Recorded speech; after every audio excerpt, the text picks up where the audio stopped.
Assalamualaikum warahmatullahi wabarakatuh, Bu Ellen. Waalaikumsalam warahmatullahi wabarakatuh. Bagaimana Bu kabarnya hari ini? Alhamdulillah luar biasa baik, Pak.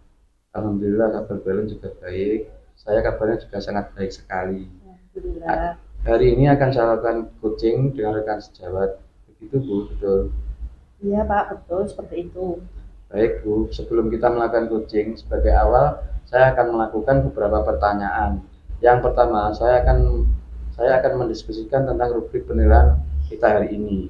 Kemudian pada coaching hari ini, Gus dan Ikut akan saya amati. Saya nilai sesuai dengan rubrik penilaian.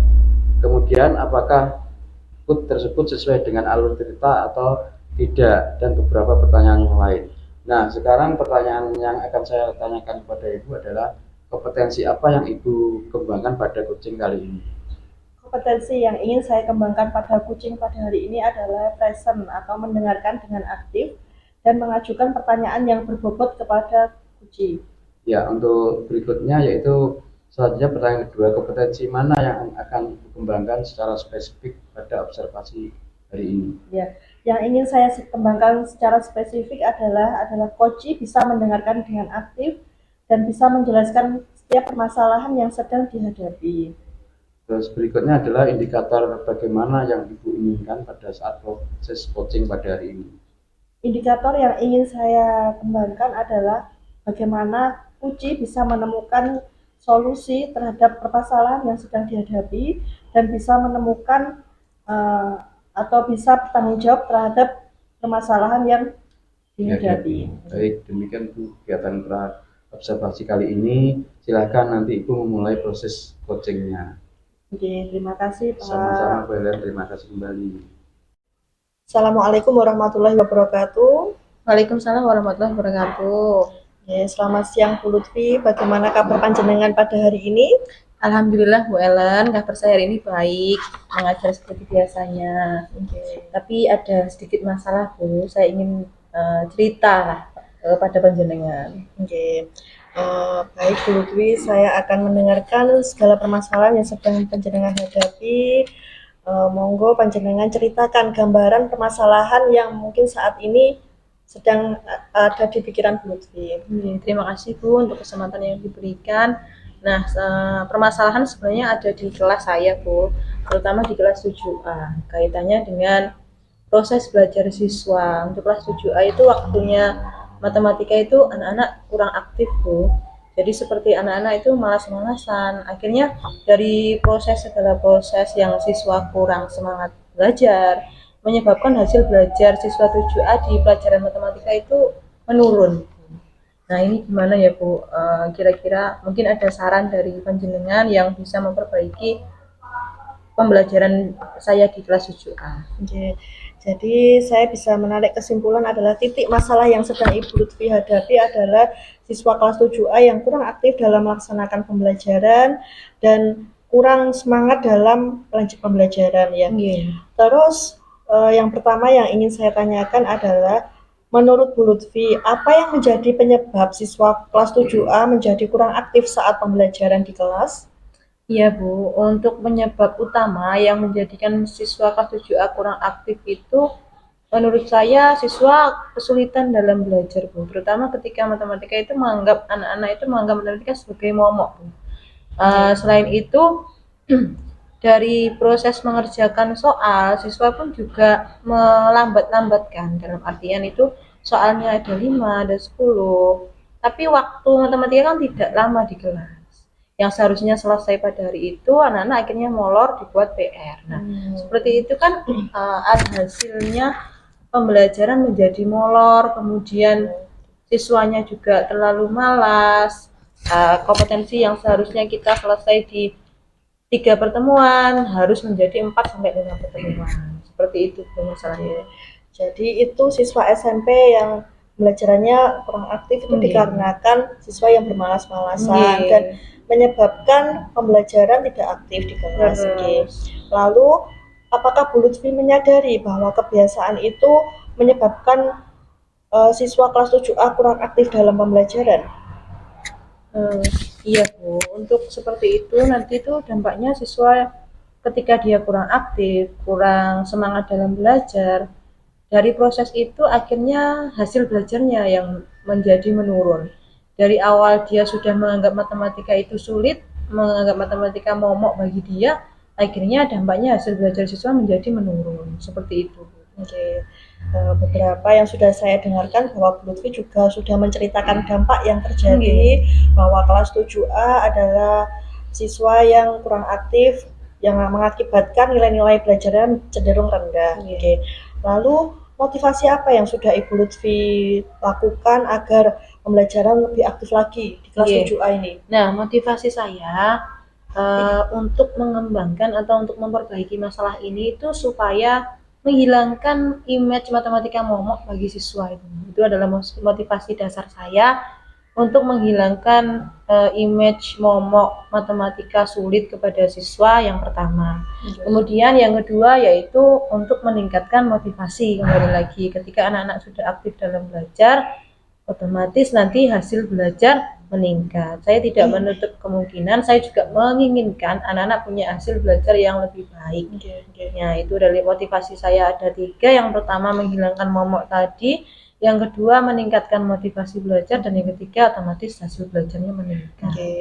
Sebenarnya dari dampak yang sudah Ibu lakukan itu sebenarnya membawa pengaruh juga untuk siswa kelas 7A. Nah, dari dampak yang terjadi itu, apakah ada strategi yang Ibu lakukan supaya pembelajaran matematika cenderung disukai oleh anak-anak dan tidak menjadi beban untuk anak-anak? Strategi apa? Coba Ibu ceritakan. Iya, ini Bu, saya kan juga melakukan evaluasi beberapa pembelajaran yang telah saya lakukan.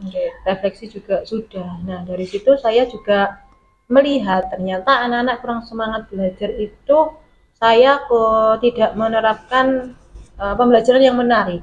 Nah, dari situ strategi yang akan saya terapkan mungkin akan menambahkan ice breaking pada siswa. Kemudian ketika soal-soal tidak hanya soal biasa tapi menjadi soal games gitu Bu. Jadi dari situ mungkin bisa meningkatkan keaktifan belajar. Ice breaking juga demikian. Kemudian mencari atau memilih metode strategi pembelajaran yang sesuai metodenya, model pembelajaran yang sesuai dengan karakteristik dan minat belajar siswa. Seperti itu Bu, itu gambaran singkat nanti tentang perencanaan atau strategi yang akan saya pilih. Dari strategi yang sudah Ibu Lutfi ceritakan tadi, memulai dengan ice breaking, memulai dengan games, kira-kira jika dijadikan angka bobotnya mulai 1 sampai 10, kira-kira strateginya berapa, angkanya panjenengan nilai berapa Bu? Nah, itu angan-angan saya mungkin Ibu. Ini kan masih gambaran atau perencanaan. Yang saya harapkan bobotnya nanti antara sekitar 8 sampai 9. Kalau 10 memang agak berat karena memang siswa saya juga sangat kesulitan sekali. Yang saya harapkan antara 8 sampai 9. Bagus sekali yang Ibu paparkan itu tadi. Nah, yang terakhir adalah saya ingin bertanya tentang berapa kemajuannya, pengukuran kemajuan Bu Lutfi. Adakah harapan yang Ibu inginkan untuk siswa kelas 7A ini kembali melaksanakan pembelajaran yang aktif lagi? Dari beberapa strategi yang sudah saya sampaikan tadi, untuk mengukur kemajuan siswa, saya akan terus memantau Bu, mulai dari prosesnya. Jadi seberapa meningkatnya prestasi belajar siswa maupun motivasi serta semangat belajarnya. Kemudian saya juga akan melakukan refleksi dan tindak lanjut dari proses itu secara bertahap. Mulai dari saya melihat hasil belajarnya, kemudian saya akan memberikan kuesioner yang akan melihat seberapa jauh mereka akan senang dengan strategi yang akan saya lakukan. Jadi seperti itu Bu, dari bertahap, mulai dari minat belajarnya, kemudian semangat belajar sampai hasil belajarnya secara bertahap. Bagus Bu, dari pemaparan yang Ibu jelaskan saya sudah memahami, dan Bu Lutfi berusaha memperbaiki dan mengelola kelas dengan baik dengan menciptakan pembelajaran yang aktif lagi di dalam kelas. Berarti gitu ya Bu. Sebenarnya tuh saya tuh gini, perencanaan yang akan saya buat itu kira-kira bagus enggak gitu loh. Makanya saya tadi ragu. Akhirnya saya cerita dengan panjenengan, kira-kira nanti langkah saya seperti ini tuh gimana ya Bu? Itu tadi. Bagus Bu. Sebelum coaching saya akhiri, saya ingin bertanya satu pertanyaan lagi untuk Bu Lutfi. Bagaimana perasaan Ibu setelah kita melakukan kegiatan coaching ini? Apakah sudah lebih lega atau lebih buruk lagi?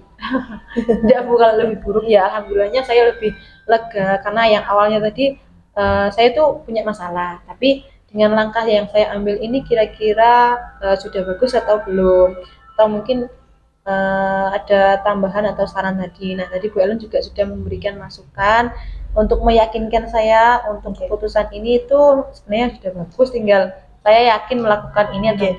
Alhamdulillah dari coaching ini saya semakin semangat lagi, semakin yakin lagi dengan keputusan dan langkah yang akan saya ambil. Terima kasih Bu Ellen. Saya akhiri, sampai jumpa di kegiatan coaching berikutnya. Assalamualaikum warahmatullahi Ya, wabarakatuh. Waalaikumsalam warahmatullahi wabarakatuh. Alhamdulillah Bu Ellen sudah selesai ya coachingnya pada hari ini. Alhamdulillah sudah selesai dan lancar, Pak. Amin. Alhamdulillah. Bagaimana tadi prosesnya? Apa Ibu rasakan setelah melakukan proses coaching? Alhamdulillah saya sangat lega bisa membantu teman saya dalam menghadapi permasalahan yang sedang dihadapi dan bisa bertanggung jawab atas segala permasalahan yang sedang terjadi pada beliau. Ya, alhamdulillah lega ya Bu. Lalu apa saja yang sudah Ibu lakukan pada saat melakukan coaching terkait indikator ketercapaian yang diinginkan? Di dalam coaching yang sudah saya lakukan, saya mempelajari tentang 3 alur tirta, yaitu identifikasi, tujuan, dan bertanggung jawab, yang mana Puji bisa bertanggung jawab terhadap penyelesaian masalah yang sedang dihadapi. Ya, baik Bu, dari yang saya catat sebagai observer tadi, proses coaching sudah berjalan dengan baik, serta sudah sesuai dengan alur kita. Ibu sudah berusaha menggali dengan memberi pertanyaan-pertanyaan yang berbobot, sehingga Puji bisa menemukan solusi dari permasalahan yang dihadapi. Oke, terakhir Bu, sebelum kita tutup, kira-kira kompetensi apa yang ingin lebih dikembangkan ke depannya berdasarkan hasil coaching hari ini? Kompetensi yang ingin saya kembangkan ke depannya adalah saya bisa memberikan pertanyaan-pertanyaan yang lebih berbobot agar Puji bisa bertanggung jawab dan bisa menemukan solusi yang tepat terhadap permasalahan yang sedang dihadapi. Ya, bagus sekali Bu, semoga ke depannya kita bisa melakukan coaching dengan lebih baik lagi. Oke Pak, terima kasih banyak atas pengamatan untuk hari ini. Ya, sama-sama Bu, terima kasih kembali.